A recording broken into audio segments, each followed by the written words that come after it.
I explain it to people, like I've talked to some trickers about it, and I tell them, I'm like, yo, going out and shooting photos is like my new open gym. That's like my new open gym. You know, where I would go to jam and train. Like now I just go out and take photos.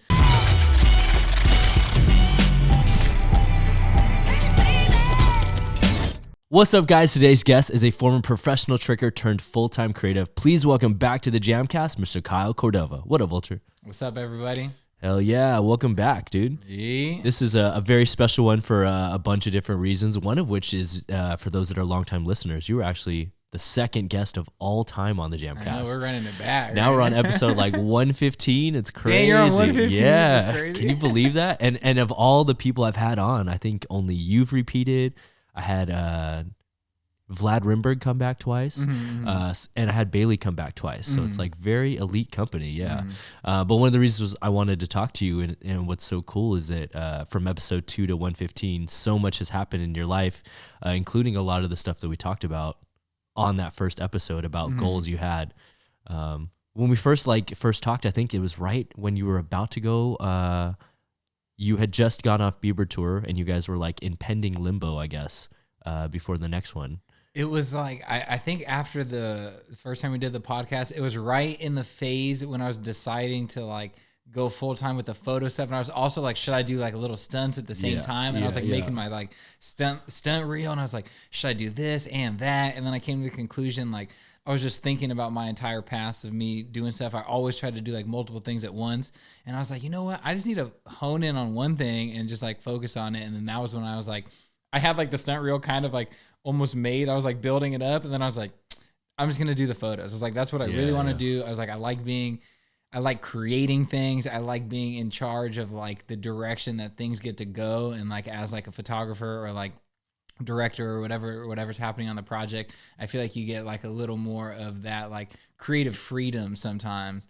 And that was what enticed me. So I was like, well, that's the route I'm gonna go. I'm gonna just stick to that. And like I just went boom and just like honed in on it. Yeah, it's like in the past, you know, I was trying to like, I was making beats, I was taking photos, I was tricking, I was trying to do everything, and I just realized like, it's dope to do a lot of things, but it's really good to like focus on one hard, you know, and then once that gets a little more developed, then you can kind of like branch out to your other things. But I feel like you want to get something really solid, and that was what made me like kind of like stick to like the photo stuff, like really hard. It was like, okay, this is going to be my base. This is going to be my solid thing.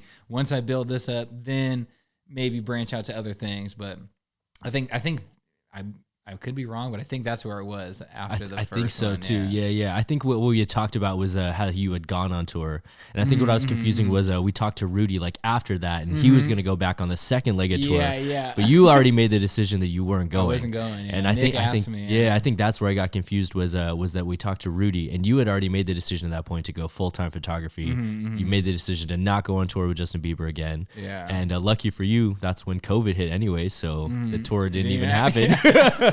Poor Rudy. Yeah, that was a crazy moment though. And I think back on that, I'm like, damn, like younger me, like I couldn't even imagine like turning that job down. You know, like it's so crazy to think about. But turning like, down money like that, you know. Yeah, but like I got other things I'm planning on doing, so I had to do it. Nah, it's really cool though, and like I said, that's part of the reason why I wanted to have you come back was to show people like, you know, what is possible if you actually put your head down and pursue dreams and passions. You know, like you said when we talked last, you talked about venturing into photography and how you wanted to do it full time, and now you're pretty much doing that at this point. But I gotta ask, like, does a part of you ever miss the performance side and being on the other side of camera?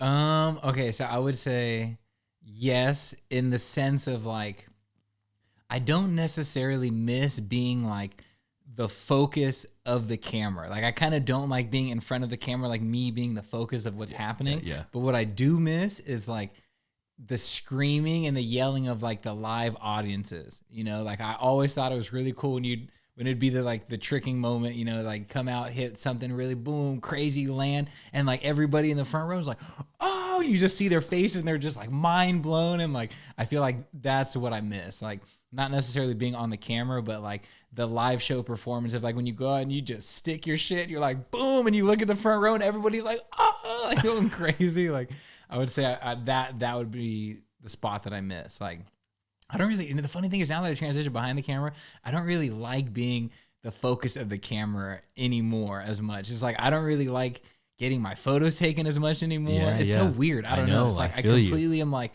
on the other side. Like I feel like I'd be down to take my own photo, but like I don't know. It's weird. It's like a weird. I can't even really explain it. It's just like my trend, my where I want to be kind of just swap. Like I was like, I don't really want to be in the front. I kind of want to like be the one shooting the stuff and making it. Okay. I don't know. Do you think there's ever a type of job or any special circumstance that would pull you back into performing? Maybe, yeah. I feel like there could be something, like, I don't know what it is. Like, I can't think of something on the top of my head, but like, if maybe there was some sort of performance with like an artist or something that like I really liked, or like, say it was like, say like Rudy popped off super crazy. Totally. Jordan popped off super crazy. One of my really close friends popped off super crazy, and they have like a big show, and they're like, bruh, like, could you just do this for me? Like, I would do it. You know, like, it's like the homies. Like, I'd do it for sure. But like, other than that, it would have to be like something where they'd pay me like crazy money. Yeah, you know? yeah. I feel you, Doug. They're like, yo, if you pull up and you do the show, we'll give you like 10 bands to just do this one performance for like a minute. All right, cool. Like, exactly. I'm in the same boat as a coordinator now. Like, I have no desire to go on camera. I like waking up in the morning and putting on my outfit and being like, I'm gonna wear these clothes today. I don't got to change in a wardrobe and like go through all this stuff. Yeah, chilling. Yeah. You don't have to worry about so much stuff. I feel like there's so many things like, I don't know, like you have to like trim your face. It's just so much stuff you got to worry about. And now like behind the camera, you're like, I don't really have to worry about all this stuff as much. Like it's a little easier. Yeah, 100%. And now along the lines of that, do you find yourself not training as frequently as a result of not having to utilize your skill set for a profession? The honesty camera is out right now. Oh man. So I have not been training that much.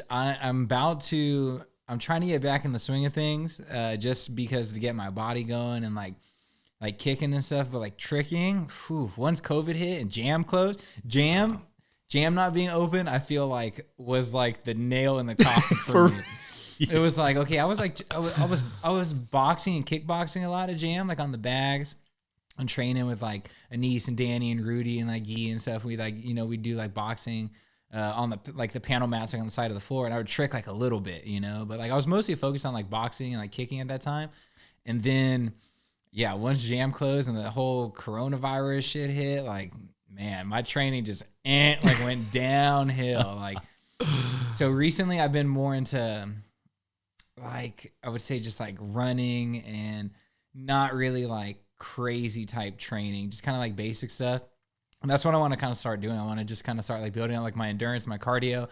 What I need to be doing is like knee stabilizing stuff. Yeah. That's what I feel the most that I've lost is like when I'm like squatting or I'm on one leg and I'm squatting. Like back when I used to trick all the time, I feel like my stabilizers were just killing it. On like point, it was just on point. Now totally. it's like I can feel it. Like I go down it, like wobbles a little bit. I'm like, oh, that used to not happen, Like so like I definitely need to get like my strength up, get my endurance up. And then I want to just start kind of like tricking again, but just like basic stuff, like I don't need to be doing like doubles or anything, but just like the foundation, like kind of like single twist variations, stuff like that. And then, cause if I do that, that means I have to take care of my back. So that'll also keep me up to date with always doing my back stuff. Cause like I definitely got in the phase of, I recovered my back really well. I was doing the physical therapy stuff all the time. Like I was doing it every day. I was doing my back exercises all the time, blah, blah, blah. My back felt super good after like 6 or 7 months of doing that like every single day. It was like feeling really good. And like, I was like, oh, my back feels really good. So I kind of just stopped doing it. Yeah. And then I realized when you stop doing it, like it kind of just comes back a little bit. Totally, and I'm like, totally. So like, I realized like, this is something that like, because I don't want to get surgery on my back, like unless I have to, but I'm not in the situation where I need to at all right now. I can maintain it if I just do my exercises all the time.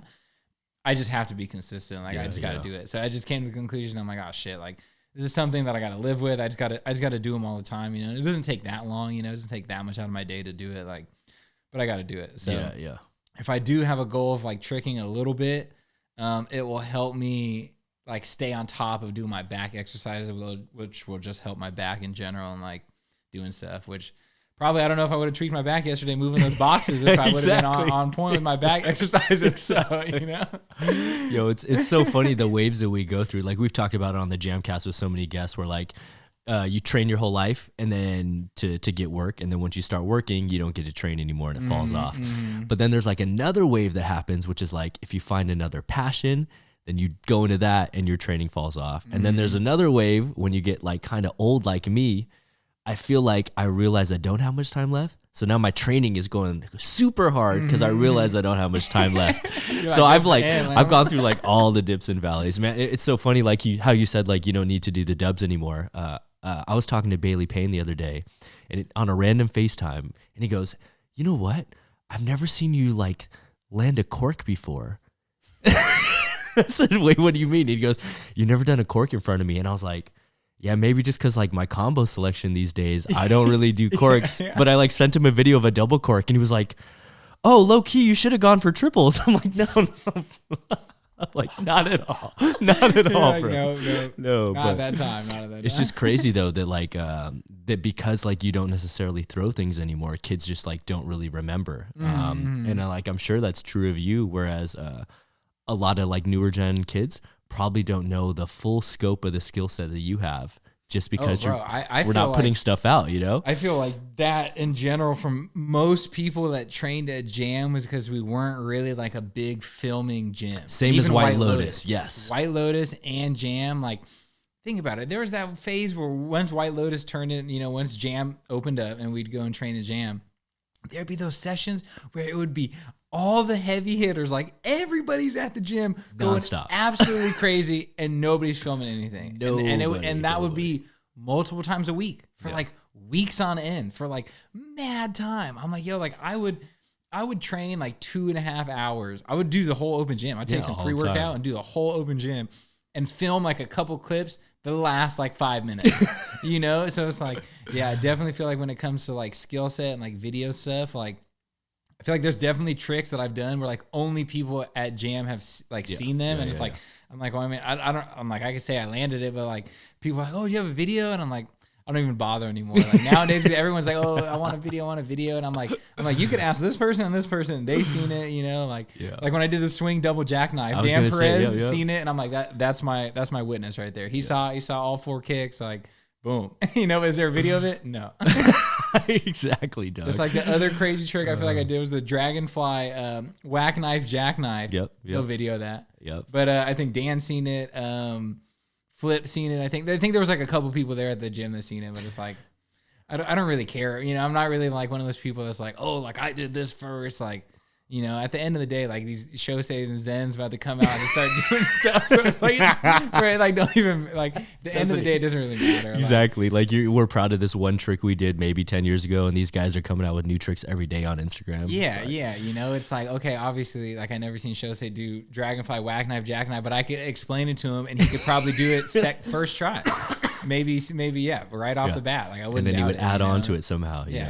Just GMS snafu or something like. Yeah. Just earlier today, I saw Zen go off. He did full and back out swing through, dog. Yeah, no, it's too much. And so now it is open. The world is open. It's too much. I've been waiting for that one. The double flip to the swing through like that, like especially full and back out swing through, like because he's at the point, and it's that first point when you first learn how to flip and swing through, where you're like coming down heavy, and then you're like landing. He's gonna learn how to do it a little bit lower, a little bit faster, and then it'll just catch the momentum even better. Yeah, it's just like how most people that are if you're a tricker, you're gonna understand what we're talking about. But if you do like cart full twist swing through or cart wrap swing through, you don't want to launch your full or your wrap. You want to go super low and just hit the perfect timing. And so that's what he's got to wait for. Boom, and then you're just gone. It's crazy because I remember back in the day, like this is maybe like 10 years ago. Was it someone did double back swing through, but they did it on like the I think the mat was a John Vanek. Yeah. He did it on like the resi mat type thing where they had a panel on top. And everyone's like, dude, no way someone's going to land that. They're going to break their leg. And 10 years later, my man did a full in back out swing through. Okay, so the craziest thing to me is like, all right, because I was talking to Solomon about this the other day. He's like, okay, do you think Shosei when he gets older, do you think he's going to get like, it's going to be harder for him to trick like when he gets longer or whatever? And I was like, nah. I was like, it's going to be like Guthrie. He's going to get his man strength. Everyone is like, remembering Guthrie small, people were like, oh, I don't know, like once he gets like bigger, is it going to be the same? I'm like, bruh, like once that strength comes in, these kids are going to be insane. 100. Especially if they keep up like I don't know, but from the looks of it, it looks like with their coach, Tai Chi. Yeah. It looks like he got him like, like repping things, which is good for drilling. Looks like they're like conditioning and like kind of like stretching and like doing all the right things for training. And it's like, if you continue that and like don't do what like I feel like I did and many other people did when we were younger, like go out and just start going crazy, like if they take care of their bodies, they're gonna be insane, bro. Like full in, back out, swing, cork, double leg is gonna like they'll do some stuff like that, like for sure. They just need that little. They're already finessing so well on like momentum and technique alone that like once you add the strength and they have the momentum and the technique, I don't know, bro. It's like, over. They're already doing things that are unfathomable to me that like I would have said was like a video game trick like many years ago. And it's like there's going to be a whole nother wave of them just breaking new barriers. Like they're just breaking the first barrier, I feel like. There's another one that when they get their strength, they're just going to like send it through it. Like exactly. Full and back out, swing, triple cork, pop flash, triple B twist. Like combos like that are just going to be like stuff they just do at the session. Yep. It's going to be insane. No, I totally agree with you. It's like a commonality amongst a lot of sports. I like watch a bunch of different podcasts and stuff like that. And one of the topics that came up recently was people talking about like Francis Ngannou being like the most devastating striker of all time. And this other guy I was watching was like, yeah, but honestly, I feel like I have a better skill set. And he said, basically, guys that are born like with huge physical prowess or gigantic height and strength, they skip a lot of steps because they're able to physically push through it. He's like, whereas, me, he's like, I was a tiny runt. I barely like grew into myself as an adult. He's like, but each year I was incrementally getting better with technique and strength. He's like, so when you finally hit that man strength, it's game over. You have so much more technique than someone physically gifted, Yeah. Like, it's so funny to just think about the things that these kids are going to be doing when like their strength comes in. Like it's already bananas. It's already too crazy at this point. That cork double leg was so clean. And it's like once they get strength, it's going to be like cork double leg, vanish, cheat 9, snapu, pop flash, triple B, pop flash, triple B. Like it's going to be too much. Like, it's literally getting to that point where it is video game moves that are being done basically at this point, so. Yeah. It's like how the double B pop flash, like that was a thing. Like they're just gonna like triple that, like triple pop, double full hyper, triple, like stuff like that. That seems like impossible. It's like it's just gonna be stuff they do at a session. Like they're just gonna pull up. This is what we're doing today. Like it's the combos. Exactly. It's too much. I don't know. I literally don't know. I feel like we've talked about this before. It's like I don't know where the cap is anymore. Like the physical. I was going to bring that up just now. Yeah. Cause I talked to Nick Vale maybe a couple episodes back who has completely transitioned his life and focused to studying physics and understanding of the body. He thinks that you will tap out at 6 spins. He thinks that the max that will happen he thinks quint cork will happen soon, but he thinks that it will be hard to push past 6 spins.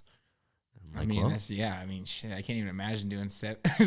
You know what I'm saying, bro? I don't even know the word for it. Bro, I know, that's what I'm saying, right? We know quintuple and then what? Sextuple and then, I don't know. Yo, that's crazy. I know 8 is octuple. What is 7? Yeah, 7? Nah, 6?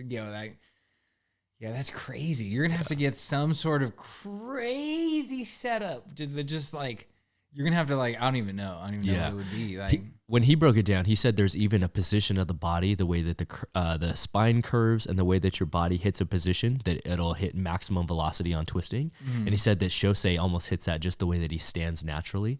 And he's like, if you look at the way his body type is, it's meant to hit that perfect position where most of us don't realize it. But he's like, from a physics standpoint, he's like, he's built for it, which is crazy. I mean, you can tell, like that fool, like I swear he'd be doing his triple corks and like it doesn't even, he swings his leg up like not even past. He breaks the rule. Leg. The rule we tell everyone, swing your leg. Swing your leg. Like, no. Nah, he just, I realize it's his hips. That's it. Like he just pushes through the hips, which is like, it's funny to think about. Is like, which is why you tell people to swing their leg almost, is because you swing the leg and then the hip comes up. Yeah. He just skipped the leg. He just goes straight to the hip, which is more efficient. It's 100%. what you need. Nothing wrong with that. It's all you need is the hip. You need the hip going, and then boom, you're good to go. Yeah, it's crazy. Yeah, I can't even fathom like Yeah, I don't even want to speak on it. I'll just start naming these combos that are just like video. Seems like a video game combo. All the listeners will be mad confused. Yeah, it's too much. No, but along the lines of that, I mean, it's a great natural transition because I feel like we're both very blessed that we weren't born in the current generation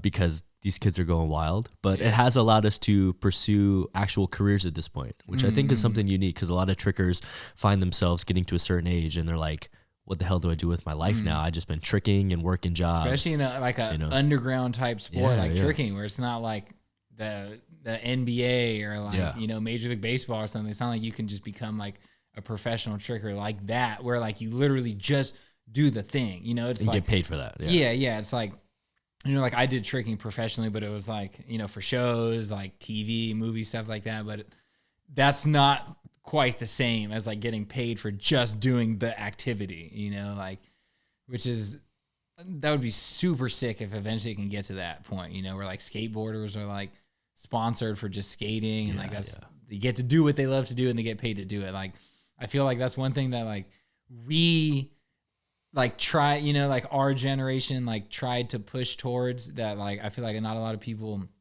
like think about is like we tried to push it a little bit and get it a little known by like Red Bull and like some of these other companies and like get exposure, like even by going in the entertainment business, it gives more exposure to like what is happening. And it's like, you need the exposure.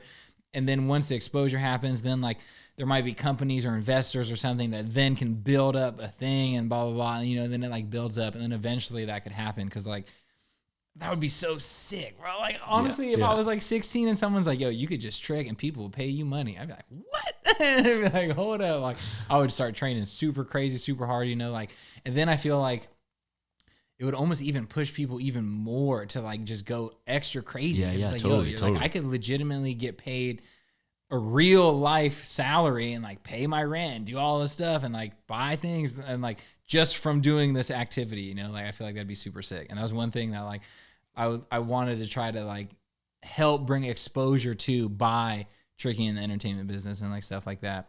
So that is definitely an interesting thing. Like when you go from like doing an underground sport, especially being very elite, like very like good at, for like a lot of the people that are very like on the top like echelon of it, it's like once that goes away, like what do you do? Because the sport is still so young. You get to be like, this kid, I don't really know how to explain it, but like I feel like we're a part of the people that like lay the bricks for the road. Yeah. Like we don't ever get to drive the road. We're never gonna drive the road, and like that's fine. Totally. I got no problem with that. I got no problem being somebody who lays the bricks down. But like I feel like some of the people that are like a little older now, like might want to like think about that too. Like, hey, like you might be somebody that's just laying the brick down for the road for like a younger generation to come through. So like it might not be a thing where like you get to do this for money right now. So you might want to think about like other things and stuff like that, which is kind of why I kind of transitioned into photography, because especially after my back and all that other stuff, like it just made sense. Like I'm not gonna be able to do this forever. I'm not gonna be able to like be tricking in shows forever. My back is not gonna take it. And which is like luckily which worked out perfectly. This is where the focus on one thing but have other interests came into play, because it was like, like I had the making beats, taking photos. I was like, I always did those things, but then I focused on the tricking really hard, and then like pushed the tricking, and then got a little farther in my tricking career, and then did that. And then when that one fell through, I had something else that I was passionate about that I not only enjoyed, but I already had a solid base skill set to work from. It wasn't like, oh, I got to go pick up a camera and like go figure out like what is the f-stop, what is the, like what are all these things. Like I already had like a foundation. Like I feel like in the past like 3 years of just pursuing it full time now, like I leveled up like immensely. Like totally. Now I know how to like from editing, shooting, lighting standpoint, all those things like leveled up super crazy. But like coming into it with a base was crucial. Like, because I could already take like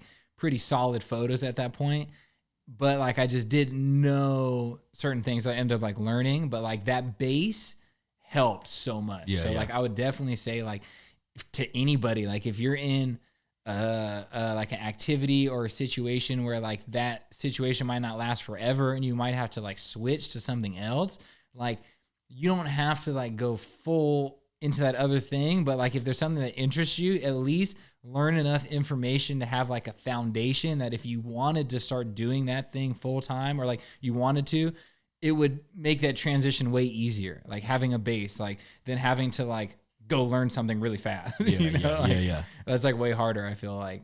100%. Yeah, I think I for anyone that wants to know how Kyle got into photography and stuff like that, like go back and listen to episode number 2 so that we don't have to rehash it right now. But more so, I think like, one of the reasons I did want to have you come on is kind of like you alluded to, which is tricking is in such its infancy that there really isn't a career path for kids. And what's even crazy to think about is, I mean, take sports like gymnastics that have been around forever, that are in the Olympics. Even the career path for that really is nothing. You train forever, you maybe go to college, then you can become a coach, and that's it, Yeah. So there really is like no end game to a lot of these physical sports that you dedicate your life to. So for those that like already kind of know your background, or maybe that don't, I know that recently you have had an incredible opportunity to work alongside Adidas in a huge capacity. For those that don't know, Kyle's the one that connected us with Adidas LA for the Jam gathering in 2019. It was a huge part of connecting us with the local, Adidas organization in order to do that. But I know even most recently, you've actually had the opportunity to do your first directorial debut as far as video series is concerned for Adidas. So how did that come about? So that was probably my favorite project that I've ever worked on to date. Like, I got to just say that first, like hands down. Shout out Scott and Sam from Adidas LA. They left since then, but they were my like connects and my people over there. It started by I think we touched on it in the first one. Like Cole kind of introduced me a little bit, right?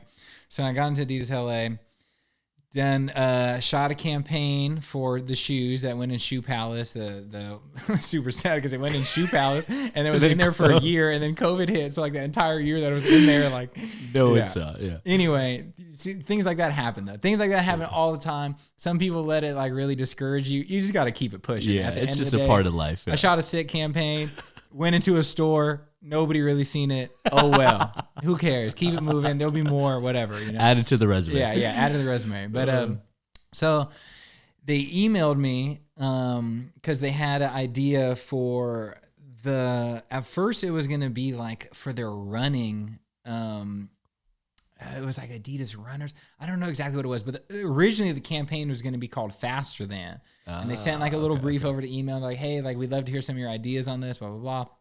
And it was like, what does faster than mean to you? Something. And then it was like, I was like, okay, cool. Like, I was trying to figure it out. And I was like, what could we do with this? Like what is going to be like our faster than thing? And I thought about it and I was like, I want to pitch something about my friends, And I was like, okay, like Rudy's my best friend. He got a music collective, awesome shit, which I'm a part of. And I was like, oh, that'd be super sick to like do something like about them, And like at first I had like 2 ideas because one, Cole wanted to do like a campaign project like about me and like about tricking and like a thing and then like hurting myself and then like kind of like coming back, and like he was telling me that he wanted to do something at some point about that. So those are my 2 ideas that I went into the meeting. I brought Rudy into the meeting because I was like, if I want them to meet Rudy and just like see the energy and like see what he's like and like see what he's about and stuff like that. So I brought Rudy to like the pitch meeting, and then I was like, okay, we have this thing about this group. And at first it was like Rudy, DK, City, Jordan, and oh man, it's been a while now. I forgot who there's either gonna be those 4. I think it was originally gonna be those 4. And I was like, okay, we could do something around them, or we could do this Cole. I was like, I don't even really want to do it really about me, but like, I was like, Cole, like, because he wanted to do this, I was like, I have to just pitch it to like feel good, because I was like, I know that like that was my boy that wanted to do it. So like, I was like, I don't really want to do, I was like, I more want to do this one, but like this one's cool too. And they're like, well, we really like this one, but we like your story. So how about, since you're a part of this, you're just the 5th person. And I was like, all right, fine. So that's how I ended up being the 5th episode of the thing. Because at first it was just going to be just those 4. So we're like, okay, cool. So they're like, yeah, we're down. They're like, just build a little treatment, with like, and a budget and stuff and come back. And I remember me and Rudy like left, we went outside and we were like, oh, go. Like, let's go. We're like, we're about to do an Adidas campaign about awesome shit. We're like, let's go. And like, we were hella like screaming and yelling.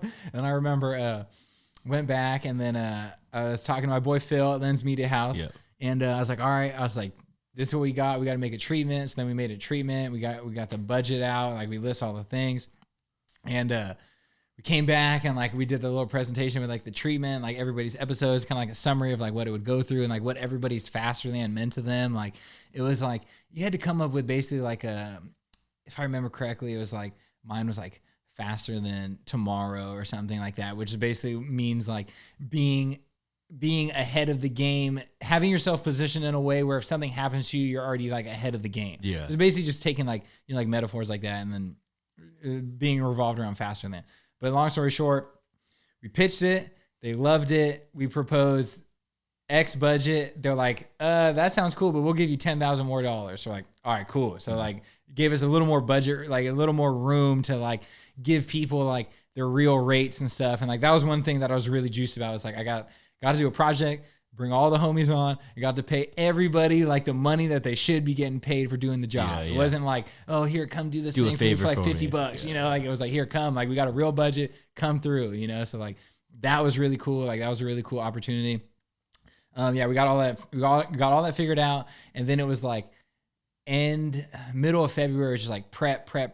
At first, we didn't have an AD set at first, and then I was talking to Nate, and Nate's like, yeah, he's like, bro, I AD'd like a bunch of projects. He's like, yeah, he's like, let me do this for you. He's like, I could really help out. And shout out Nate, because Nate crushed it, bro. Nate made the whole process go like exponentially smoother. Like I'll always like Nate killed it. Like shout out Nate, you killed it. But so then we started sitting together. We started planning out like shooting days. He started helping me like, because I had all the shot lists. I shot listed like everything. Like, so like I directed it, but then I also like created like all the shots. Like I had like a document that I wrote down where I was like, this is what's happening, this lens, this f-stop. Like I basically like, it's like a Google Doc. Like it's like multiple pages of like shot for shot, like exactly how I wanted to do it. I was like, we need this. I want like low f-stop here. I was like, I want a high one here, like kind of like did the whole thing. And then Nate really helped me like, okay, this day we're going to have to shoot this.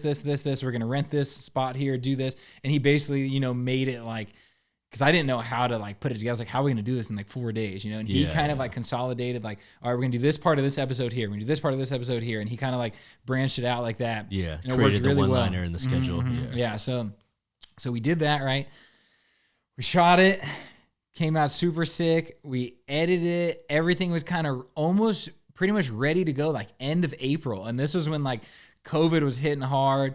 All the protests were happening at that time. All the stuff, the political stuff was going crazy. Like everything's going super crazy. And they're like, oh, we want to postpone it just a little bit because all the stuff that's going on. And they weren't really posting anything on their social at that time because there was so much stuff going on. We're like, okay, cool, no problem. So it ended up getting pushed. And for those that don't know what we're talking about, this was in the middle of COVID and also all the social justice stuff going on. Yeah, that's what Kyle's referring to. Yeah, this is when everything was going down. Like if you saw protests, everything. If you saw any of my protest photos, it was going crazy. It was going crazy in LA. But so long story short, do the stuff. Project's pretty much done, right? Like end of April, beginning of May, like everything's kind of like ready to rock because we were gonna have it like released in the summertime. And before all the COVID stuff hit, it was going to be like a release and they were going to let us like take over a store. I was going to take over the Melrose store and we're going to have like all of our artwork like out in the store, maybe have like people perform. And like, it was going to be this whole thing. And then COVID kind of like put an X on the, like the gathering sort of side of it. So it got postponed. And then they were going to do something in July and then Adidas Global. I forgot what the reason was, but they didn't post anything in July on all of their channels. It was like, I don't remember exactly what it was. I think it was probably around the time of the George Floyd stuff. Like, basically people were just not posting stuff in general to not be insensitive. Yeah, they didn't post anything, right? And then it was like August time, and I'm over here sitting thinking like, damn, like, is this ever going to be able to come out, whatever, right? And then they came back to us and was like, we really love it. We really want it to come out, but is there a way that we could change the narrative to more revolve around change? And we're like, yeah, okay. So like, talk to Phil, we figure out what's the budget. Like, what do we need to go re-record audio? Because we're going to have to rewrite the script from everyone, what they were saying for the narration of the episodes. And then edit it, like have Nate do the final touches on the audio and then have Max edit it back in. And so we sent them the budget. They're like, okay, cool. They sent us the money, and we went and we re-recorded everything. That was kind of interesting because certain people were out of town, and we had to like figure out how to like get all the people. Eventually, we got everybody figured out, got it edited, sent in, and they're like, we love it. Like, this is sick. This is exactly what we need. And at that point, it wasn't called Faster Than anymore. It's called Change now. It's called like a Change series or whatever you want to call it. But it revolved around change. So we changed literally the whole narrative. So like what they were saying completely changed from the first thing. Like I can show you the original project, and like the voiceover is like completely different than what they're saying on the second one. But I really liked it. They really loved it. Like, yeah, we love it. This is great. We're going to send this up to get like the approval process, because through Adidas, it has to go through like a level and like another level and like a final, like, it's like corporate, you have to go down. Yeah. So it's like, loved it. Global, no. We're not focusing on anything 2020 related. They're like only 2021 products. And I was like, no. So like we got denied from them posting it on their channel. Yeah. So we got to post on our channel, which I just posted. It was like a couple of weeks ago. Lynn's Meeting House and me and like Rudy and a couple, like all the guys were posting their episodes. So we got to put it out on our stuff. I'm gonna put it on my website. Like, we get to use it. It's not that we don't get to use it, but I was just sad that they didn't get to post it on their channel because it got turned down from like the top level. And it's like, I get it. At some point, it's just bad timing and bad luck. Because for a company that large, yeah, you're just gonna 2020. I get it. It's like a wash. Like, okay, you need to focus on what you're gonna be doing to get things back going normal for the next year. So it's like, okay, they didn't want to focus on no 2020 products. They were only doing 2021 to get it like hot out the gate. Makes sense. Just bad timing, And it's like, okay, it's how the game goes. Kind of like with the bad timing with my campaign that was in Shoe Palace. So like, just bad timing. But like at first, when I first found out, I was super sad for one day. I was like, damn, man, it's like my Adidas campaign is not gonna get posted by Adidas. I was like, oh, what? And then like the next day, I was like, oh well. It's like, there'll be another one. Like, I'll keep it moving, whatever. Like at the end of the day, I get to post it. It gets to go on my resume. I get to say I directed a legitimate project, like a real campaign, a real brand campaign. And that's, oh, what the heck? Is that a dog running in the middle of the street? That was crazy. But yeah, so like it was just a great experience getting to do that, because like the lighting guy, Rob is super sick with the lighting, bro. I love Rob. We call him the wizard. That feels so sick. But Rob and Nate have like a lot of real experience on sets and like working in like higher end things like that. And like every day I would always ask them like, am I doing good? Like, cause it's like, I want to know, like if I'm like, are we allowed to like cuss on? Yeah. Okay. I was gonna say, if I'm fucking up, like, let me know. Like, bro, you're fucking up. You can't be doing that. Like I'm trying to do it the best of my ability. I'm not someone who's going to come in and be like, well, whatever I say goes, like, blah, blah, blah. Like, so I'd always ask them, like, at the end of the day, I'm like, Nate, am I doing a good job? And they'd be like, bro, you're like doing a great job, bro. He's like, shut up, blah, blah, blah. And at the very end, we were finding our last scenes that we were doing was at Jam. That was the last shoot day, the last scenes that we were shooting. We're out in the front of Jam, and I was asking Nate and Rob, I was like, all right, guys. I was like, keep it real with me. I was like, this is my first time directing something of this magnitude. I was like, did I do well? And Nate's like, bro, he's like, you killed it. He's like, shut up. He's like, you're literally like a natural at this. He's like, you're good at problem solving really fast. You're really good at communicating with people. He's like, you have a good energy around you. And he's like, you're really good at like, when things are stressed, you keep people feeling good about what's going on. And I was like, okay. And he's like, stop asking, bro. He's like, you're doing great. And I was like, I have to. I was like, just for myself, like I have to ask, like I'm not going to come in and just be cocky and be like, oh, I killed it. I directed Adidas campaign. I was like, I want to know where I'm doing bad. So when the next one comes around, I could do better in that area, And like, same thing with Rob too. I was like, how'd I do? Right? Rob's like, he's like, this was like the hardest I've worked in like 4 days. He's like, but it's the most fun I've had on a project. I was like, yes. And he's like, you made that happen. I was like, yes, Rob. I was like, so I respect Rob a lot. So like, hell yeah, hearing that got me really juiced. So like, now I feel like really confident, like coming into like another project, pitching myself in that role, in that caliber of like a project, like I feel like I'm way more, even more ready than when I was for that one. Now, after doing it and like experiencing it, like I'm ready to step up to like like bigger and bigger like projects, I feel like. Yeah, 100. I mean, the best part about that entire situation is that A, you got paid, you didn't have to chase your money down, and B, you actually got the finished product to be able to utilize in your reel and stuff. Like, bro, I can't tell you how many times we've been on movies where we work on these scenes for months and we'll even film the whole scene, and then you see the final movie on screen and you're like, where's the whole 2 minutes we filmed where we damn near killed ourselves? And you don't see anything, and we don't get any clips from it. We get nothing for our reel, you know? So at least you got like everything at your disposal. Got the product. It's invaluable. Yeah, I could write it down, and it's because like I wanted to like.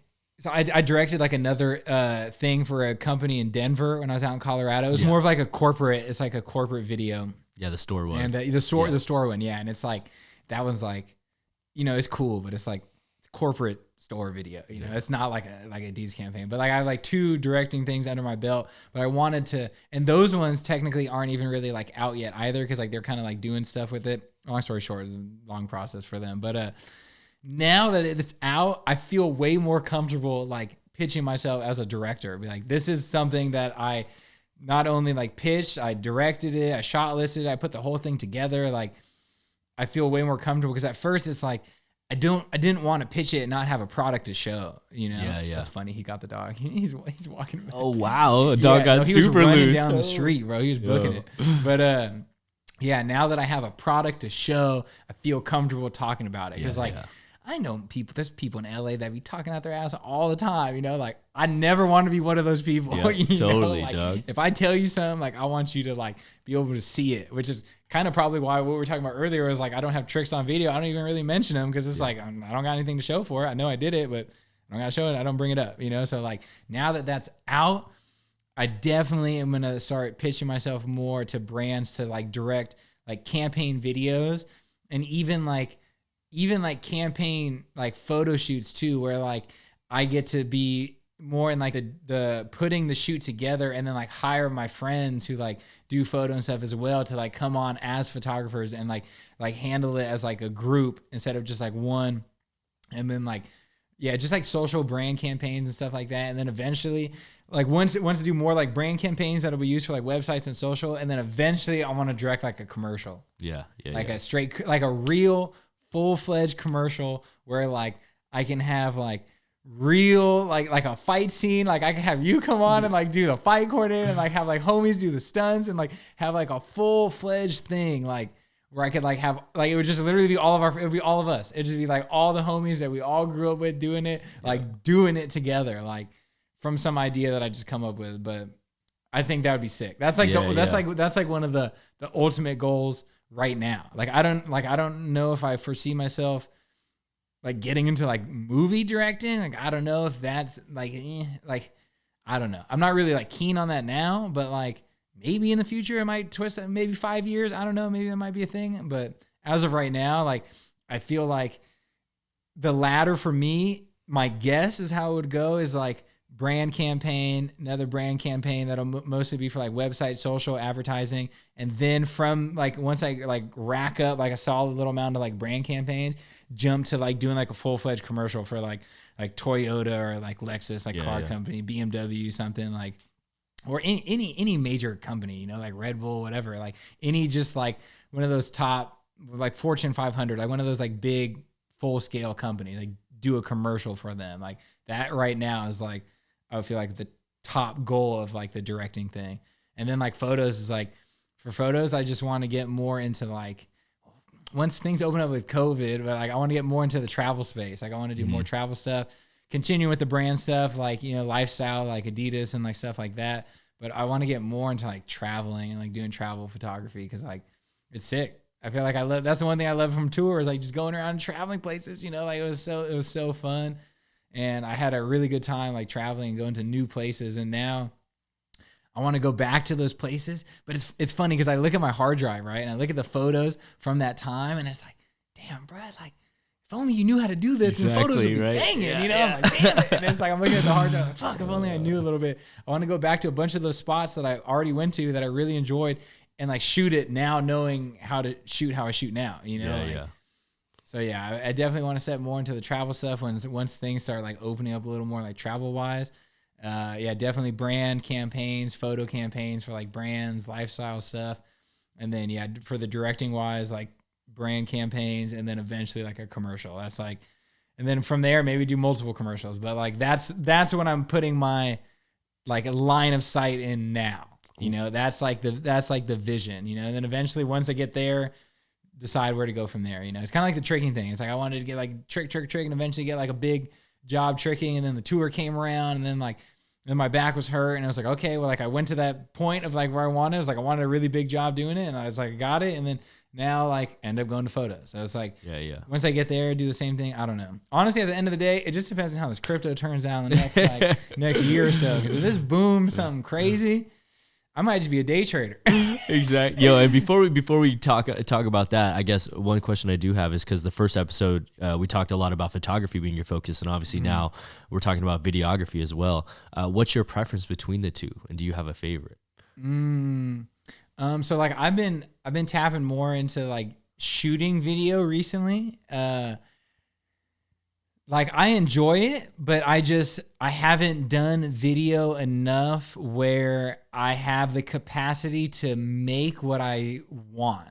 You know what I'm saying? Like that's why I feel like I like the director role more, because then I can hire on the person that I know can get it done how I see it. You know, like, which is why like my homie Max and Zach are my A cam and B cam for the project, and they're both sick videographers, and like they got all the moves. They're nice with it, you know, and like I would say photo for sure. Like if I have to choose between photo and video, photo for sure.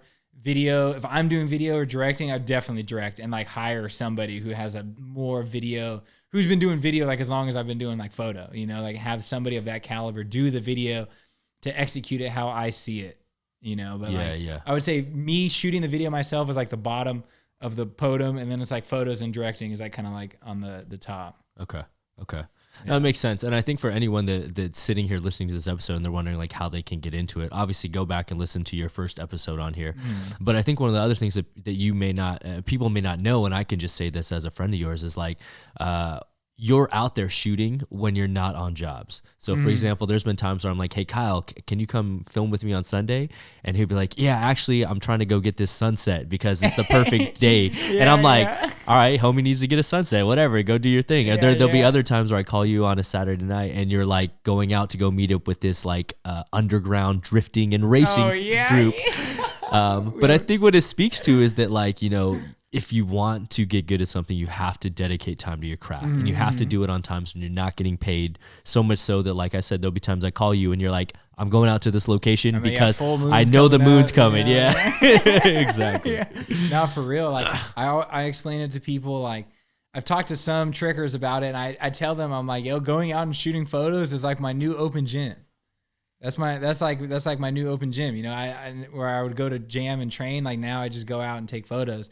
Which like it comes in its waves too, just like training or anything else. You know, sometimes you'll be like, oh, I'm going out all the time, and then like recently, the past like couple weeks, I haven't really gone out and shot too much. It was like a couple weeks ago, maybe it was like 3 weeks ago, I did the full moon when it came up. But like, you know, just life things been happening. It helped my girl move. All the stuff's been going down, and but like I feel like now that like I have like certain things situated, like probably the following week, probably like next week, I'll probably go out and like shoot like a lot. Okay. And I think another full moon is coming up soon too. So I'm gonna have to, I love doing the full moon lineups with the city and stuff, and like finding, you know, like apps where you can like track and see like where it's going to be in comparison to the city. And you go and you get the lineup and Google Maps, and you go and you see, all right, I can climb up to this spot, and then you go up the mountain, and then you get it. And then like, yeah, as long as your lineups are right, like there's been times where like you think it's going to be one way and it kind of like moves a little bit different, but certain apps are better than others. I would say that for sure. But yeah, no, it's definitely my new open gym. It's like my training is like going out and shooting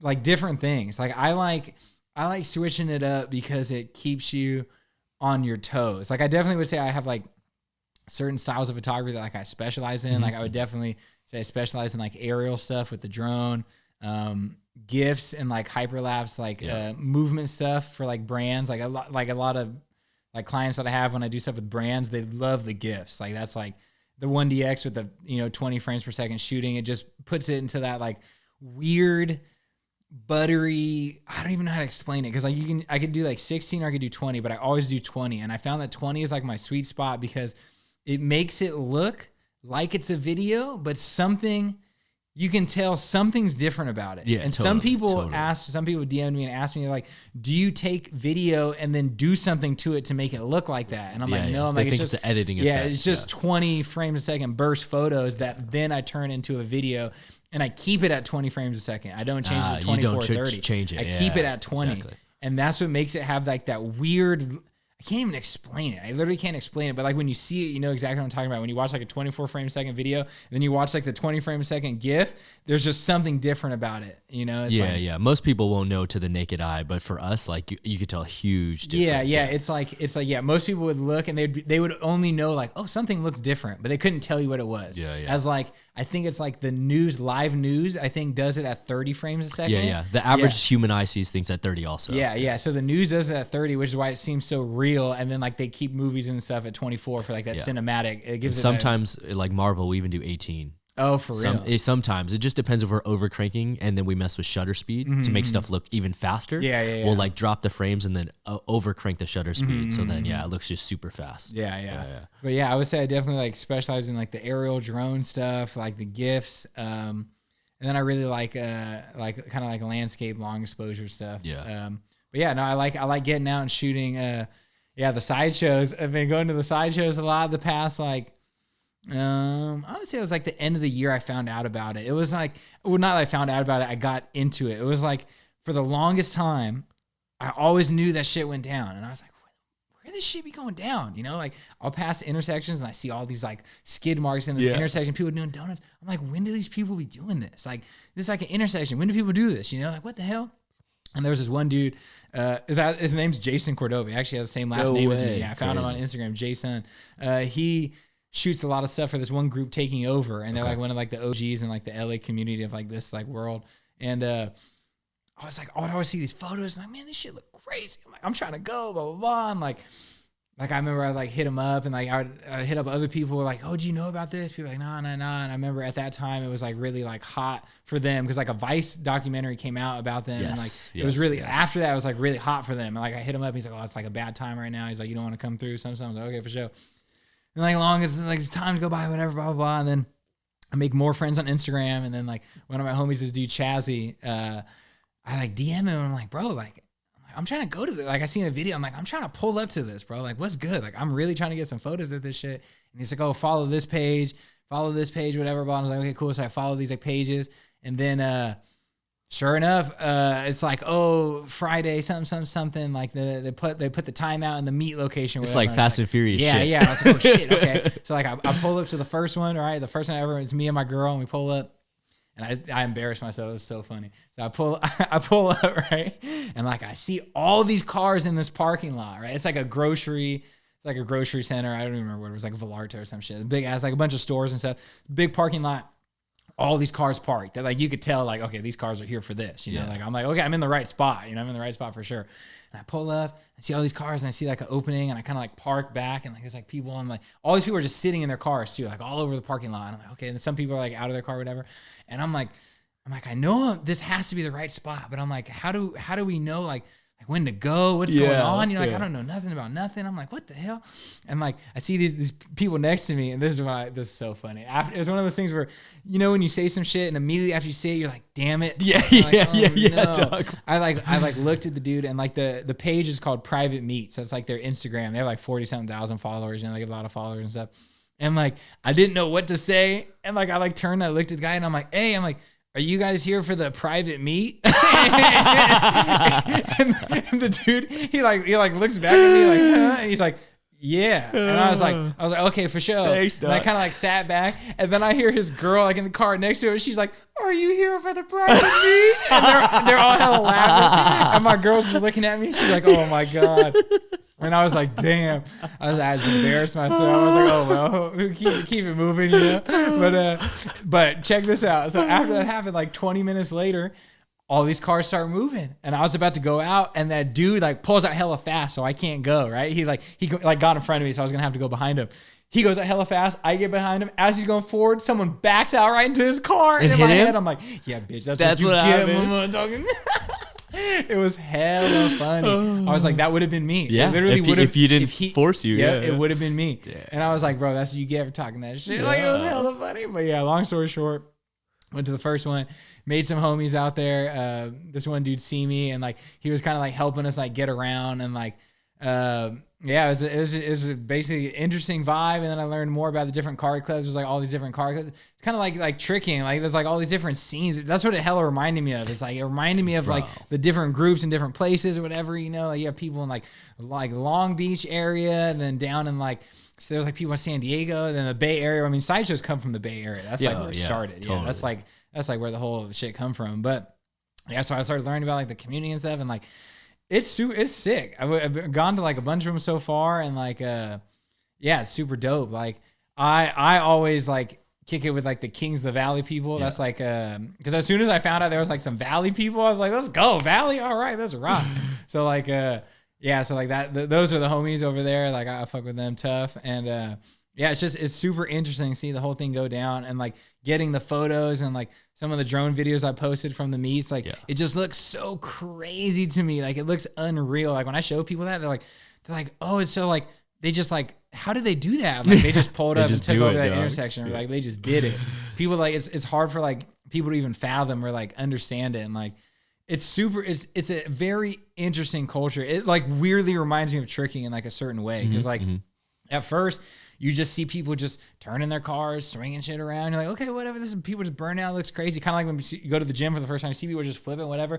And then you learn like people are doing certain things. There's like door chasing, where people like chase each other's door and try to like push them out of the pit. Like there's like all these little like tactics and things that people do. Like it's pretty crazy, but like it's definitely very fun and thrilling to shoot, because it feels like you're in like a Fast and the Furious movie. Yeah, it's great. Anytime I see your story, I'm like, yo, this feels like the original Fast and Furious, not like the new ones. No, like it's like the Paul Walker, Vin Diesel one. They're like, exactly. I live my life a quarter mile at a time. Shit. Yeah, that's the vibe I get. That's what it feels like. It's all the people there, the cops pull up, everyone disperses. You go to the next spot, boom, and just run it again. Like it's crazy, and it's like, yeah, it's very, very thrilling, and I really like the photos and gifs that I get out of it. Like.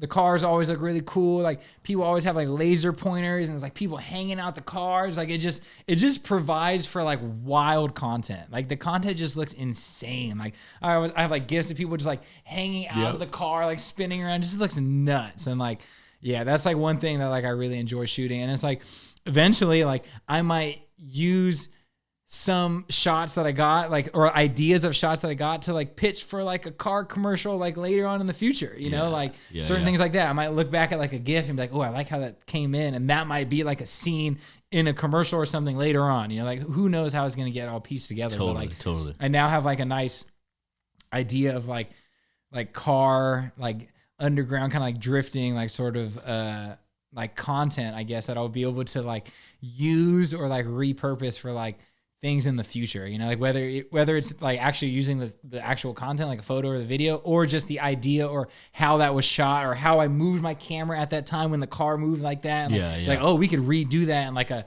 higher capacity with like a red or something and make it look like extra crazy, you know, like, so yeah. But no, that's definitely an interesting scene. Definitely, it looks definitely crazy. A fun scene. Yeah, shout out Kings of the Valley, that's the homies.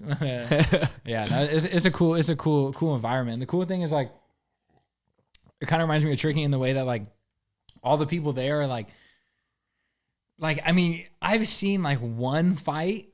Yeah, I was gonna say you gotta want to be there to be there. Like, yeah, you know, but for the most part, everybody's like pretty cool. Like everybody's pretty cool with each other. You know, it's not really. I don't really see too many people like hating on each other too much. I mean, there probably is like behind the scenes I don't really know about, but like from the visual standpoint, it doesn't really seem like it's like people are like beefing with each other too much. Yeah. Totally. Only talking shit if you came for the private meet. Yeah. Hell yeah. That was, oh my God. That was so too funny. I'll never forget that. That's so funny. And now, before we get out of here, like along the lines of like very niche communities and stuff like that, some of you may not have any understanding about what we're going to talk about, so you could turn off if you don't get what we're talking about. But I know one other community that you and I are very, very deep in right now would be the cryptocurrency space. If you don't know, you better stay on and figure it out. Exactly. That's probably a better statement to make, which is so crazy to me, man, because like this isn't the first bull market that we've been in. You know, we saw this replicated a few years ago in 2017 and 2018. And just this morning I got like Facebook messages from a friend of mine being like, "Do you think I should buy Bitcoin? How do I buy it?" And then I'm like, wow, like the learning curve of the world is so far behind still that I don't feel as bad about myself as I did for a long time. Yeah, it's crazy. Yeah, the crazy thing is we got involved at the end of the last bull run. Yeah, exactly. You know, and and I still made a lot of money, which is crazy. Yeah, like it was insane that like what we saw in the time frame that we saw it. And now to like ride out a whole bear market and then have it turn into the bull market. People who are new to the game don't even know what to expect. Like this thing hasn't even gone parabolic yet. This is like even yet. This is just warming up. This is literally just warming up. You know, people. It's so funny when people are like, "Oh, should I buy Bitcoin? It's already at like 60,000. Like that's like a lot, right? Like the last high was like 20,000. Like, do you think it's just gonna fall?" I'm like, no, like not even close. I'm like, as right now too, especially with like big institutional corporate backing. Institutional money coming in. It's like, yo, like that one. I've been telling people this all the time, and G just put it in our group chat the other day. It was like the tweet from that article. Yeah, it was totally. Like if the top 500 companies take 5% of their cash reserve, put into Bitcoin, stake it in Bitcoin's Bitcoin. going up $400,000 from where it is right now. Yep. It'll go up $400,000 if they take 5% of their cash reserve, put into Bitcoin. Yep. Like, and the more this gets adopted on a global scale, like, and the more people like Elon Musk and with like his company putting up, he's up over $1 billion from his investment right now. He put in $1 billion. He's up, they're up a whole billion right now. Like it's like already hit 100% gain. Yeah. Once other people with that type of money see that too, like he's like a good like leeway into big institutional money being like, oh shit, like fool flipped $1 billion like pretty fast, you know, like oh shit. Like, and it's like all the people who are very active in the community and are very good at like predicting and kind of like going like foreseeing the outcomes, like BitBoy and other people who make like really good like predictions. Like all these people are predicting like $300,000-$400,000 Bitcoin. People are like, oh, should I buy it at 60? It seems high. I'm like, buy it right now. I'm like, this is like the beginning. And I always love showing people if you ever need an idea, go on TradingView, go on Bitcoin versus the dollar. And look at it from the beginning. What you're going to do is you're going to scroll down to the beginning and you're going to see the first bull run, right? And then it goes down. And then the next one, it just disappears out of the screen. You have to like shrink off the chart. Yeah, you have to shrink. And then you see the top of it. And then the bear market goes down. And you look at the last bull run, it's gone. Like you can't even see it. It's like literally, it just eclipsed it. Like it's like this tiny little thing next to this. And then you're going to do the same thing again with this. So it's like right now, we're 3 times past the last high of the bull run. So we're like, you know, it makes it a little smaller. We haven't even got to the point where it just goes up. There's going to be points where it just goes completely and utterly vertical. Like it's just going to be up. And that could be like, I think BitBoy gave out his prediction of like around September. He thinks it could be like around this year that it starts going absolutely like parabolic. Some other people think beginning next year. I mean, I would say I'm not as well versed as BitBoy, some of those other people, but like my guess would definitely be like beginning of next year and potentially end of this year, depending on how fast that FOMO. Once it starts ramping up and the FOMO sets in, and institutional FOMO sets in, it's gonna skyrocket. It's gonna be insane, and it's like the alt market's gonna be insane too. Like that's one thing. You want to make money, buy Bitcoin. You want to make real money, flip altcoins. Like that's where the crazy gains happen, is definitely in the altcoin market for sure. Like I would say like Bitcoin, Ethereum is your stable base where it's like for sure, like you can get in right now, still potentially make a 10x at the end of the bull run. If it ramps up to 600,000 per Bitcoin, which like sounds crazy if you don't know anything about it, you're like, why would it even be worth that much? But like, it's really not that out of the realm. Really not. Some people are predicting $1 million. I'm like, okay, that's outlandish to me. 700,000, still pushing it. I'm thinking more like the 400 to 600,000 will be like the top when it does its final whoa, and like ramps up. Will probably be between there. It's all going to come down to scarcity, because you know the one thing that makes Bitcoin such a good store of value. And for those, like I said, that have no idea what we're talking about, go educate yourself or get up on it, because we're talking about a lot of stuff that may seem like Spanish to you right now. But I think the one thing that's crazy is that, like, with the limited supply, obviously there's a certain cap that will never exceed that amount. And so I think that's going to be the big deciding factor on what the final price is. A lot of people don't know this, but stocks can hit that price. So like, for example, Berkshire Hathaway A is a stock that's, you know, Berkshire Hathaway, one of the most, you know, well-known companies from Warren Buffett. Berkshire Hathaway A stock, you know how much it is per share? 360 grand a share. But it started back at like at nothing, you know what I'm saying? Yeah. And so if a stock can get to that price, there's no reason why something like Bitcoin, which is even more of a store of value, you know, as a universal thing, as opposed to just a single common stock of a company, there's no reason why it won't hit that amount, you know? And I heard a statistic that if you want to be better than 99 or 95% of the world, when this all is said and done, you just need to own more than 0.10 of a Bitcoin. Not even a full one. If you have more than 0.10 of a Bitcoin, you'll be better than 99% of the world. Honestly, I wouldn't doubt it. And it's like right now, like the cryptocurrency space globally is like still at like 1%. It's like less than 1% people own cryptocurrency like around the world. And it's like, once that gets to 5%, like it's going to be insane. And it's like, I always try to explain it to people, and I understand why it doesn't make sense to most people. Because it's like 100%. I feel like I only fully get it now, and that's after 3 years of like, we did the little bull run thing in the beginning, and then the whole bear market. And during that time, I just taught myself how to TA and technical analysis. Yeah. So I do all my own charting, all that stuff, you know. And like during learning all that stuff and learning about like all these coins, now I feel like I finally got a real full grasp on it. So it's like I definitely understand when I tell somebody you should just buy it. Like 60,000 is not high. Like I understand what they're like. That's pretty high, you know. Like I get it. It makes sense, but like, do yourself a favor, educate yourself, get into the cryptocurrency space. It will change. It's going to change the game for a lot of people. There's 100%. A lot of people like this bull run. Honestly, my goal is to put, if all goes according to plan, my goal is to be financially stable enough where like those plans that we were just talking about earlier, directing photos, whatever, that will just turn into things that I do on the side when I want to do them. Yep. You know, like I would just have enough money, because I was already telling you this, like once I get my account to like a certain figure range, I can then day trade enough money where I could just do that. It's like I could just wake up, you know, like spend maybe 3-4 hours a day, like analyzing, charting, figuring out the moves, and then make like 10% worth of trades like a week, like a 3% here, 3% here, 4% here, or even 10% in one go. In the crypto space, we all know that's easy.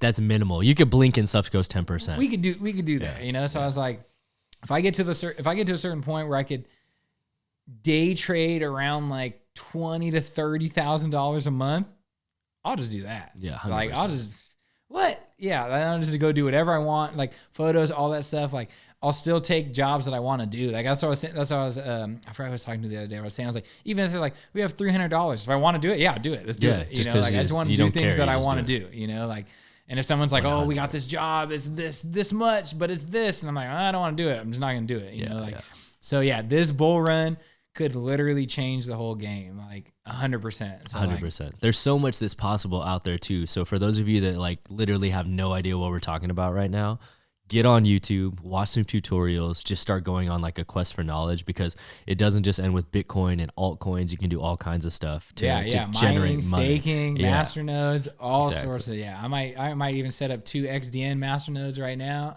I just set up, before you got here, I literally was just set up my farming for stuff on PancakeSwap. Oh, with for the real? BNB, yeah. Oh, yeah? So, fuck it, I'm just going to put it out there. Only B-Boy G knows this. 3 years ago, during the bull market and stuff like that, and everything was going good, I stored a lot of stuff on my Coinbase and my Bittrex, my Binance. I had a Ledger Nano Pro, but I had a lot of stuff in a My Ether wallet, which is the original Ethereum wallet online for ERC20 coins. I lost my private key because my hard drive crashed. And I've been trying to recover this hard drive for like 2.5 years. No luck so far, dog. And I was like, bro, the key is gone. I talked to B-Boy G over the weekend, and we're just shooting the shit, and he says MetaMask. I'm like, fuck it. I go in my email, and I just search MetaMask. One email comes up from 2018, and I somehow sent myself the file that I was looking for 3 years in my email. And because I searched MetaMask, it came up. Bro, I logged in there over the weekend. I had 2.5 million Pundi X that I didn't even know about. I basically, long story short, so people don't get bored, I opened my Ether wallet. I found about $35,000 worth of coins. Damn. That I forgot about. From Pundi X to O-Chain to to Telcoin, which is blowing up Telcoin, yeah. Bro, I had over 1 million Telcoin that I forgot about sitting there, 1.3 million. Yeah, we got back and it's at its all-time high right now. Yeah, it's at an all-time high right now. So yeah, bro. So I took that entire my Ether wallet balance, and now we're playing big time. Now I'm just gonna stake it all, bro. Hell yeah, it's crazy. I'm trying to flip this XDN. So like, so I'm already like, if for like just people are like, what are you guys talking about? From beginning of February, I've already 10x my portfolio. So this is the type of things you could do in cryptocurrency. Yeah. This is things that literally happens. So from that point on, I'm now in XDN, which is what you're talking about. I got into this new wave of finding coins that have bottomed out, that are legitimate projects that have done well in the past and have like a legit team behind them, and trying to get in early and then just kind of like wait a little bit. So like I've kind of been waiting in XDN for a little bit, and now we have it's bullish, and then there's these people that are trying to like sat flip, and there's a bunch of terms I'm about to say that's probably makes no sense to you, but these people like wash trading to try to keep the price down. But we're getting more and more momentum. It's about to get listed on KuCoin pretty soon. About to get listed on cryptocurrency checkout, because we're about to win this competition. So like I was talking to this dude. He goes by Light. I was talking to Light, and this guy's made a lot of money in cryptocurrency, and he was basically saying that his thing that he likes to do is he trades and does stuff there, but he's like, where I really make a lot of money, he's like, I go all in on these projects that are legit, but that are just at the very bottom of their thing. He's like, and then what I do is I work to create marketing, promotion, all this stuff. So like me and Matt Nedick, we made like a marketing video. We're on all like the things. We're like pumping out like tweets and like reaching out to all these people and doing all this stuff. So like we're basically like working to build the community, and we're just in at the bottom right now. Yeah, so like, I mean, buy the rumor, you know? Yeah, buy the rumor. So exactly. You're at the so heart like of it, yeah. We're in super low. Like I got pretty much all in at like 5. And just for reference, last bull run, it ran to 630 something. So 5 to, you just calculate on your phone. But so I'm just kind of like working with this, and that's going to be kind of like my plan for the next couple months. Cause there should be kind of like a little once it hits KuCoin, there should be a nice little like mid run that kind of like goes up. And then depending on how high it goes up, and then I'm going to sell, and then, see what we have from there to like potentially day trade with. Because if it doesn't, because last time its mid run ran to like 3 something before it corrected and then did the 600 one. Yeah. But it was like, if it's in like 300 something, like I'm already like well over like the amount that I wanted to day trade with. So like, we're just going to see how that goes. The listing's coming up. So yeah, potentially this bull run could be like, I feel like life changing for like all of us in the crypto, in the crypto scene for sure. Like this could definitely be something where like, things are way different after this for sure. Yeah, exactly. Yeah, it's really crazy. And for those that have no understanding of what we're talking about, I think one of the easiest examples of like the craziness that can happen is like Dogecoin, which at the root of it is absolutely useless and completely stupid. It was started as like a joke, and it's now trading at like 13 cents when, a couple months ago it was back at like 4 or 5 cents. So as you can see, you can 3-4x your money in the group, over time. I said it in the group. Yep. Remember in the tweet, I texted the group. I was like, yo, Dogecoin, it was looking like it was about to pop, and then it just flew. It went crazy. It's crazy. I mean, so many companies that we can name right now. XRP is a company that you and I fundamentally don't really believe in or fuck with, but it makes money. Like it hit it hit $1.90 something the other day, and it was back at 40 cents just literally a couple months ago. I know. It's crazy, guys. Yeah, Ripple's crazy. But yeah, no, cryptocurrency for sure. If you don't know anything about cryptocurrency, get to know cryptocurrency, because it could definitely change the game for you, for sure. There are some trickers in the community I know that have had crypto forever, and they have some fat stacks, and the more that you delve around the community, you'll find more and more people that are actually a part of this as well.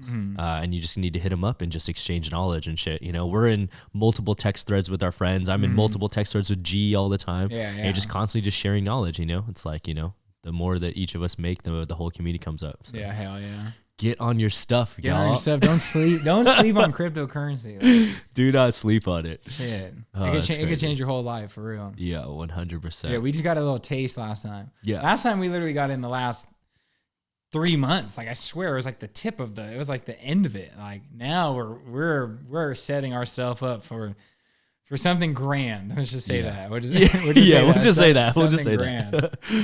Oh, that's wild, man. And so, along the lines of everything that we talked about here, you know, I know you recently just released like a drone reel, and I know that you're working on tons of other ventures across the creative spectrum, if that makes sense. So what are the goals now, I guess, for the next 5 years? Because since our last talk, you pretty much have already jumped those goals and you're pretty much doing it full time now. So where do you see yourself 5 years and 10 years from now based on what you're doing? Well, shoot, since we just did the crypto thing, it all just depends kind of on what happens with that over the next year. But let's just say that for some reason, nothing works out at all. Yeah. Nothing works out. Like, I just lose all my money and I have $0 in it. I would say I'm trying to do more photo campaigns that go in stores, magazines, billboards. I want a billboard, bro. Yeah, honestly, that's one thing I've been wanting. It's a motherfucking billboard. Like that's like a goal. I would say that's a hard goal, like a billboard for sure. I wanted to shoot something for a company, have that shit be on a billboard where I could drive down the street and I'm like, that's my photo, you know, like that's one for sure. But just campaigns for brands, high-end brand campaigns for photos, more drone work. For same thing, like campaigns, brands, whatever, like travel stuff, anything. I love the drone stuff. Like I feel like I'm pretty nice with flying the drone. Like I got my skills up, definitely been grinding at like getting good at that. So like drone stuff, and then just, directing bigger and bigger projects to eventually like start directing maybe some like big full commercials for like top companies. That would probably be like the path of like, if crypto doesn't pop, that would probably be like the path of where I'd want to go. Crazy. But as of right now, it's looking like crypto going to pop, y'all. So don't be sleeping. Stack those bags. My God. Yeah. Let's pray that it does pop off. JAMCast will be taking place in like Aruba or some shit eventually. Yeah. JAMCast will not be here in the Valley no more. Hell yeah. Crypto popping off. I'm just giving out crypto at that point. Exactly. I won't even charge for a gathering at that point. Yeah. Know? Oh, no. I'll just be like, just come, y'all. Just come to the gathering. Hell yeah. We would just fund it ourselves. What the hell? Oh, man. No, that's dope, man. It's really cool to see. And like I said, more than anything, the reason why I wanted to have you back on was just so people can see what can happen in a year or more. You know what I'm saying? Literally sat here talking to you about being a live stage performer for Justin Bieber and wanting to do photography to directing a full-on campaign for Adidas, you know? So it's dope to see the progress, dog, and looking forward to seeing everything else you achieve. Oh, yeah. Thank you. Hell yeah. Yo, so before we get out of here, can you just look in that camera and let people know where they can stay up to date with you and follow the rest of your journey? Yeah. Follow me on Shot by Kyle, Instagram. My website is also Shot by Kyle. I'm not super active on social media. I should be getting more active. But yeah, Shot by Kyle that's my brand. Hell yeah. Yo, guys, as always, please be sure to hit that like button, comment, subscribe for brand episodes each and every week. Join us every Monday for Jam Breakdowns and every Friday for a brand new JAMCast, interviewing influential members of the movement community like Mr. Kyle Cordova himself. So with that being said, guys, you got to give one more very special shout out. Thanks for coming through, Vulture. Yee! Hell yes. And as always, guys, coming through, I'm your host, Travis Wong. Thanks for joining us here on another JAMCast. Until next time, we'll see you all soon. Peace.